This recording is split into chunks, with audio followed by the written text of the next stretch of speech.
Have you ever felt like you've forgotten something? Like something didn't quite add up? That's what we feel at various points in our lives. Almost as if we thought there was going to be something there that isn't quite there, that we still hope for it, and we work towards it. But we often feel like if we don't have that thing or these experiences, then we'll never reach a higher degree of being, a higher degree of what our mission is in this world. And one of the hardest things to learn is that this world doesn't owe us anything. It is something that we experience and have experiences in, but it doesn't owe us anything. It isn't confined to our limited acceptance of what is possible or what is feasible in our lives. And our lives are remarkable if we learn to experience the smaller things, the little details, and just accept that experiencing it itself is the goal. If we can accept that experiencing itself is the goal, then we need not have these different echelons or different layers or different rungs in the ladder that we have to confine achievement to. Because achievement is usually societal, or it might even be personal.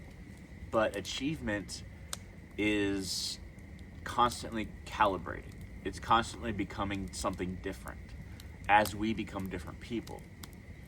If we can learn to confine our level of understanding of achievement to what we are experiencing, then we can live far better lives.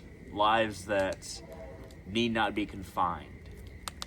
So, how does achievement confine us? How does societal structure confine us?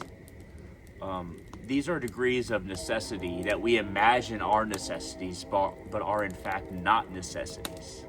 And ironically, necessity is necessary for achievement or freedom to exist.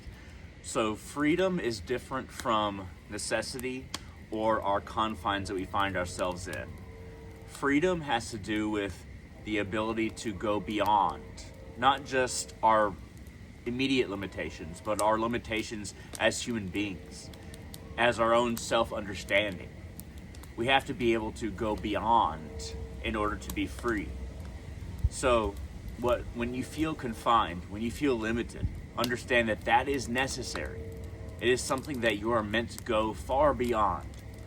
And that bar keeps on raising one rung after another in order for us to become fully developed human beings, but also fully developed spiritual beings. Beings that are not confined by materiality, by the limitations of our body, or the limitations of our material world. Our material world is an aid to liberation. It is not the grand scope of limitation. It is not the grand scope of freedom, but it is the grander scope of what is here now. And we have to go beyond that. We have to become more. We have to accept something that might seem strange to us, might seem almost unacceptable in these limited material human bodies. But the more that we can accept what is now and then figure out how to go beyond it, the greater our spiritual journey will be beyond this realm, beyond the material realm, into the astral and into the causal, into the realm of the angels, the devas, the angels, or the gods themselves, the causal realm. That's where the gods exist. And then beyond that is Godhead, the source, the shamanic eye in the sky, as it were. We're all trying to reach towards that point, that source of creation, that is both creation, preservation, and destruction. But there's a source for all of this, and we're all trying to reach that, whether we know it or not. I started thinking of all of these things, and these are things that I've thought about before, but the reason I'm thinking about all of these things and limitations and something to go beyond is because I find myself in a place in my life where I'm turning 34 in about 20 minutes, might be 15 or 10 minutes, but I'm turning 34. And I started to ask myself, what is limiting me from achieving a happy state of existence? What is limiting me from achieving a state where I no longer feel the intense want or the intense desire that I feel? And what I found out just by asking myself over a period of time, short period of time, is that I have decided what my limitations are, rather than anything that has been forced upon me. Rather than anything that has stopped me from doing anything, I've decided where my boundaries are. I've decided the circumference of my box, and I've decided that I'm in this box. And without going into detail, I'll say that I think that that's what we do. I think that's what confines us. We decide the limitations of our box. We decide the borders of our space, and then we imagine we can't go beyond it. And that's what stops us. Because ultimately, these limitations don't exist. The edges of our box are all illusory. They're not something that actually confines us. We just can't imagine or don't imagine beyond a certain space. And then that becomes the limitations of our box. And, well, if you're still watching this, wish me happy birthday in the comments section. But I think that human nature doesn't change as much as we think it does. I don't think that 100 years ago or 100 years from now, that the things that we want, the things that we imagine, and what confines us will change that much. I think that we've always dealt with the same problems. I think that we've always kind of dealt with these various wants and desires or understandings of what we need to achieve. I think we've always dealt with that. I think that it's just human nature. And to imagine that we know so much more than people of the past, or that we want completely different things, I think that that is foolish. I think it's absurd. Because human beings, even the amount of time we've existed and evolved, we've always wanted certain levels of security. Security of emotion, security of food, security of tribe, security of self, and in our possessions as well. I think that we've always kind of wanted these things. I think that we've always wanted these levels of security, and the security itself is also a box. Because when we start trying to be secure in the things that we have, then it limits what we can see to be ours in the future, or levels of degree that we reach that we don't need the security of this various quota or amount of things. I think that we can reach far greater heights if we don't try to seek after security. But as long as we try to be happy with what we have, what is immediately available and able to sustain us, I think that if we can be happy with that, if we can try to find a way to allow that to be our baseline of happiness, that we won't need as much, and we won't hunt as much, we won't hurt as much, and we won't try to become something that we need not be. I think that we should try to become somebody who is reliant on very little and does not seek after more.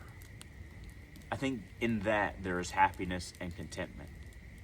In this world, we'll encounter people who are in need of many things. But I don't mean those who are starving. I don't mean those who are in need of clothing or house or living space or education. What I mean is that we'll encounter many people who are completely well off, who can survive by the necessities that they already have, but choose not to, but choose to want more, who think that their box is confined when it is not, and that the edges of their box is it's only the edges of their greed. They want more. They want and want and want without needing more and more and more.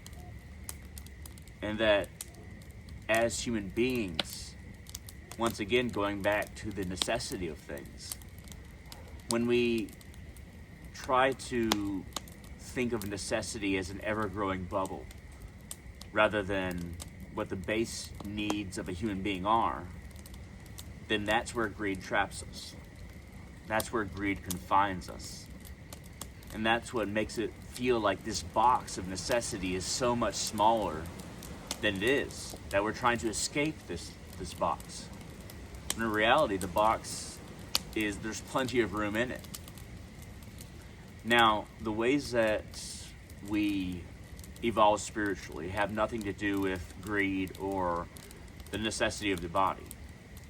The boxes that come with spiritual evolution, and the true reason we should try to expand the box. The true box is spiritual, but the true reason why we try to expand the box is because we're trying to become something more than we are, and we think that we need things to do that, when in actuality, we need very little.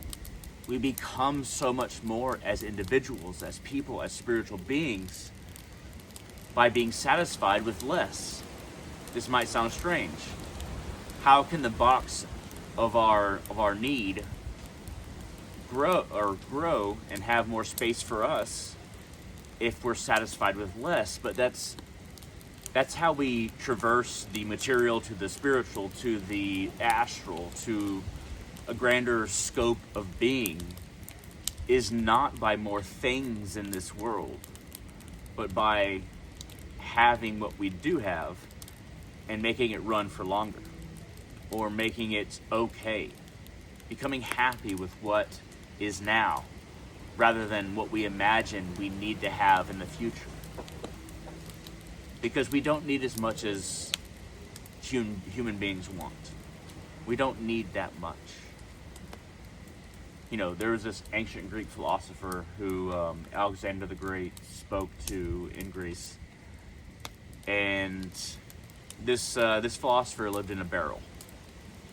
He literally lived in a barrel, and he kind of begged for food, but he found his own water. He probably found most of his own food. He wiped his butt with rocks, but he had very little. And Alexander the Great, one of the great conquerors of the world, especially at that time, he found this ancient Greek philosopher, and he asked him, "What do you want? I can give you anything. I can give you a city to rule. I can give you a country. I can give you wealth. I can give you anything that you want. What would you have me give you? Because I respect you." And this man who lived in a barrel, this very wise philosopher, said, "Just move about a foot to your left so that you can block the sun from hitting my face." So, when offered all of these things under the sun, he only asked Alexander the Great to move a little bit to his left or right to block the sun, because the sun was in his face. Now, there's a couple ways to take this. One is at face value, but there's a couple other ways to take this. This ancient Greek philosopher didn't want or need anything beyond his barrel that he slept in and lived in. But also that to ask anything from Alexander the Great would tie him more to this world, would confine him more than even his barrel. To want more is to be confined. To be confined is to not understand what it is to be a being beyond confinement. And let's say that this philosopher got something from Alexander the Great. He knows that whatever he gets is just as temporary as his life or the product that was given to him, whatever it might be, a nation, an apple, everything in between. It's all temporary. It cannot satisfy the soul, and the soul is Deus, as they would have understood it, divine. But the thing about the soul is that it lives in the material world, but it is not of the material world. And materiality and material attractions, material wants, have absolutely nothing to do with the soul. So you can push those off to the side. Just like that ancient Greek philosopher told Alexander the Great to push himself off to the side. In front of the sun, yes. But that is the answer that ancient Greek philosopher gave to Alexander the Great. Just move a little bit. And Alexander the Great encountered another philosopher. Well, I would call him a spiritualist. Encountered this man in India. And when he went into the Punjab, I believe, when he went into India, and he started conquering and making war with people that didn't really want it, weren't really there to have it, but made war regardless. Alexander the Great made another offer to a great spiritual man, call him a wise man, in India. Didn't have very much. He might not have lived in a barrel, but he had just the clothes on his back and the knowledge within his mind and the strength of soul within his body. Alexander the Great asked this man, he said, I can give you anything that you want. I can give you command of a nation. I can give you riches, jewels. I can give you soldiers. What do you want? This is the way that Alexander the Great tested a lot of wise men. And even though I don't like Alexander the Great because he did a lot of terrible things, I think that this kind of speaks to the nature of his soul, where he respects strength in all of its forms. But he asked this man in the Punjab, he asked him, I can give you anything that you want. What do you want? And he pointed to the apple in Alexander's hand, said, give me that apple. And then Alexander the Great gave him the apple. And then there's a hungry child very near this man, this wise man, and he gave that apple to the child. So in this case, it wasn't something to benefit him whatsoever. It was just, there's a needy child near me, give me that apple, I'll give it to him. It kind of reminds you of what most people think Christ was. But I think that there's something about necessity and how much we actually need. There's a lesson in there. And I think that the lesson is that true strength requires fewer things. True strength requires only that we become the complete potential of what a human being can become. And then that being is not materialistic. And that the way that we escape this realm, or we become divine, or we reach a state of symbiosis with the multiverse, however you want to say it, it requires us sacrificing here and gaining beyond this realm.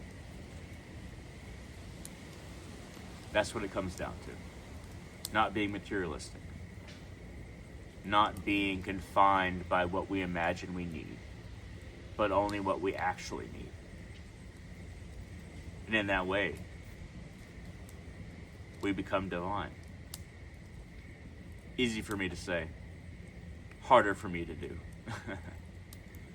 But these are just kind of my thoughts, as my birthday is probably happening right now. It's probably past midnight, and I am officially 34. At any rate, I hope this was interesting. I hope it was useful, even more so than interesting. Let me know in the comment section below. At any rate, thank you very much for watching, and I hope all of you have a wonderful day.